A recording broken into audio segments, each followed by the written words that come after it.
जब भी कोई विपदा आती है तो सबसे पहले नवलगढ़ के लोग ही आगे आते हैं। चाहे कोई भी समाज सेवा से जुड़ा काम हो या कोई भी विपत्ति हो, नवलगढ़ की भामाशाह हरदम तैयार।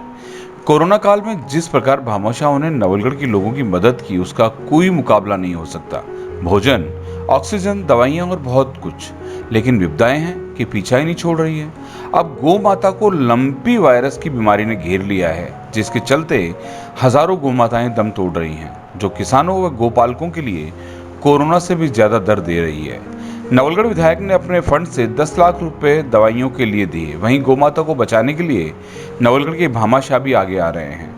शेखावाटी या कहें राजस्थान में शिक्षा के क्षेत्र में अपना वर्चस्व एक अलग मुकाम रखने वाले बीएल रणवा, जो डुंडलोद पब्लिक स्कूल के सचिव हैं, उन्होंने लंपी वायरस के बचाव के लिए एक बड़ा कदम उठाते हुए 3,51,000 रुपए की सहायता दवाइयों के लिए दी है, जो सच में काबिले तारीफ है। बीएल रणवा शिक्षा के क्षेत्र में बेहतर है ही, इसके साथ ही एक किसान भी हैं। आज एक कार्यक्रम में बीएल रणवा ने अपने संबोधन में कहा कि पहले किसानों को कोरोना ने मारा, अब लंपी वायरस मार रहा है। इसके लिए भामाशाहों को आगे आना चाहिए तथा हर संभव मदद करनी चाहिए। आपको बता दें, कुछ भामाशाह इसके लिए आगे आए हैं, लेकिन जितने सेंटर हैं उसके हिसाब से दवाइयाँ नाकाफ़ी है। गायों में जो ओलंपिक वायरस की वजह से रोग आ रहा है, उसको मुझे नहीं लगता है कि कोई भी आदमी अनभिज्ञ नहीं है। हर इंसान को पता है कि अभी क्या प्रॉब्लम हो रही है गायों की। मैंने मेरे जीवन काल में किसानों को, पशुपालकों को, गोपालकों को इतना लाचार विवश कभी नहीं देखा। कभी भी मैंने इतना विवश नहीं देखा। आज हर आदमी अपनी गाय के पास बैठा है, अपने बच्चों को देखता है या गाय को देखता है और उसकी आंखों में आंसू आए। मैं आज सुबह घूमने गया था तो मैंने देखा कि मेरे पड़ोस में थी वो गाय। वो मैं गया तो गाय के ऊपर कपड़ा डाल रखा था, वो गाय ख़त्म हो गई थी। मैं गया, उसके कंधे पर हाथ रखा, उससे के मुंह से कोई आवाज़ नहीं निकली। उसने कहा कि भाई साहब, वो दूसरी भी बीमार हो रही है। उसके आंखों में आंसू थे। उसकी औरत घर के अंदर बैठ के सिसक रही थी और उसके 2 बेटियां थी, वो बाहर बैठी, कभी पापा को देख रही थी, कभी गाय को देख रही थी। ये इतना खतरनाक स्थिति हो गई है, इसके ऊपर हमें इसको सोचना पड़ेगा कि हम कितना बेहतर काम कर सकते हैं और हर सोसाइटी को, हर व्यक्ति को इसके साथ काम करना पड़ेगा। 2 साल कोरोना के गए, किसानों की स्थिति वैसे ख़राब थी। कुछ किसानों के या पशुपालकों के लोग बाहर थे, वो सारे घर पे आ गए।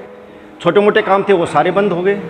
उसके बाद में 15 रुपये किलो के हिसाब से चारा बिक रहा है, लेकिन फिर भी कोई सरकार से शिकायत नहीं। सरकार ने उसके बारे में कुछ नहीं किया, लेकिन सरकार से फिर भी कोई शिकायत नहीं की। अपनी मजबूरी समझो या अपनी उसको आप बेबसी समझो, वो अपना काम चला रहे थे। लेकिन ये लंपी बीमारी ने इन लोगों को ख़त्म कर दिया। आज लोग रो रहे हैं।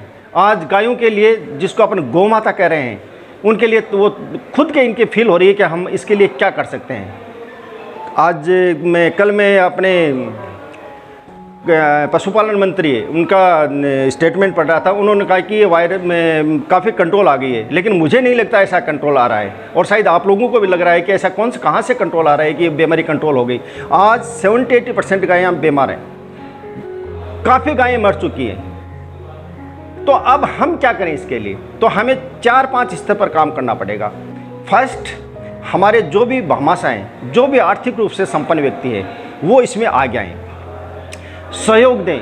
काफ़ी लोग सहयोग दे रहे हैं, तो मैं उनका सभी का धन्यवाद देना चाहता हूं कि वो और आगे आएँ और आगे लोगों की सेवा करें, इन गायों के लिए फंड उपलब्ध करवाएं। दूसरा, मैं नवलगढ़ विधायक डॉक्टर राजकुमार का भी शुक्रिया अदा करना चाहता हूं कि इन्होंने 10 लाख रुपये एमएलए फंड से इस दवाई की बीमारी के लिए जो दवाइयाँ आ रही हैं उनके लिए हॉस्पिटल को उपलब्ध करवाएँ। पशुपालक भाइयों नमस्कार। काफ़ी डिटेल में बीमारी के बारे में आप लोगों को बार बार बताया जा चुका है। महत्वपूर्ण चीज़ ये है कि आज माननीय एसडीएम साहिबा सुमन जी सोनल ने मीटिंग बुलाई और उस मीटिंग के अंदर पूरा बीमारी का क्या लेवल है, क्या स्थिति है, उन सारी चीज़ों पर चर्चा हुई। और साथ में भामाशाह बीएल रणवा जी द्वारा 3,51,000 रुपये की जो मेडिसिन दी गई थी, 21,000 रुपये की नवलड़ी और 21,000 रुपये सैनी नगर में तो पहले वितरित की जा चुकी थी। पंपलेट 15,000, 9,000 रुपये की वो वितरित किए जा रहे हैं। और महत्वपूर्ण जो चीज़ थी, बात थी, वो ये कि आज 3 लाख रुपए की मेडिसिन 30 संस्थाओं को 10-10 हज़ार रुपये के हिसाब से हमने भिजवा दी है। इस तरह से हमारी 50 से 50 संस्थाओं को जो राजकीय दवाइयाँ हमारे पास उपलब्ध थी, उसके साथ साथ भामाशाहों की दवाइयाँ भी उपलब्ध हो गई हैं। भामाशाहों को हमें ज़रूरत इसलिए पड़ी कि एकदम जानवर बीमार जो हो रहे हैं वो काफ़ी ज़्यादा होने लग गए। और ऐसे में हमने पहले से ही सोच रखा था कि अगर ऐसी स्थिति आएगी तो हमें क्या करना है, क्योंकि हमारे चिकित्सालय के अंदर दवाई ख़त्म नहीं होनी चाहिए। और उसकी पूर्ति करते हुए हमने तुरंत प्रभाव से सभी हॉस्पिटल्स के स्टोर्स को टॉपअप कर दिया। और पशुपालक भाइयों से निवेदन है कि आप कृपया करके पशु चिकित्सालय, पशु चिकित्सा उपकेंद्र के अंदर स्वयं जाएं।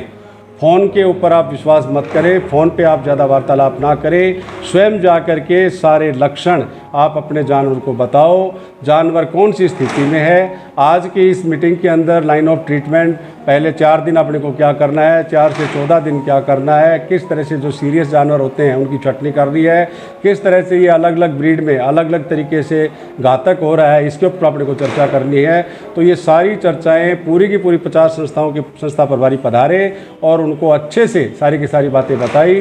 रणवा साहब ने बहुत ही डिटेल में सारी की सारी बात बताई कि भामाशाहों का आगे आने का समय है। भामाशाहों का मतलब जो आर्थिक रूप से संपन्न है वो लोग आगे आए और हमारे पशुपालकों का इस समय देखभाल करने के लिए उनको जो भी संसाधन है उनको जुटाने का प्रयास करें। यहाँ पे सिर्फ एक ही है कि आप कृपया करके किसी ऐसे चक्कर में ना पड़े कि एक आदमी उपलब्ध फ़ोन पर नहीं हो रहा, दूसरा नहीं तीसरा, तीसरा नहीं चौथा, और इस तरह से आप उस एनिमल को, क्योंकि ये जानवर आपका 25 दिन बीमार रहने वाला है, तो इसका लाइन ऑफ ट्रीटमेंट निर्धारित होना बड़ा ज़रूरी है। एक व्यक्ति पे विश्वास होना बड़ा ज़रूरी है और वो सच्चा व्यक्ति, सच्चा सेवक राजकीय पशु चिकित्सालय में आप जाएं या पशु चिकित्सा उपकेंद्र में जाएं, वो आपकी सही हेल्प करेगा।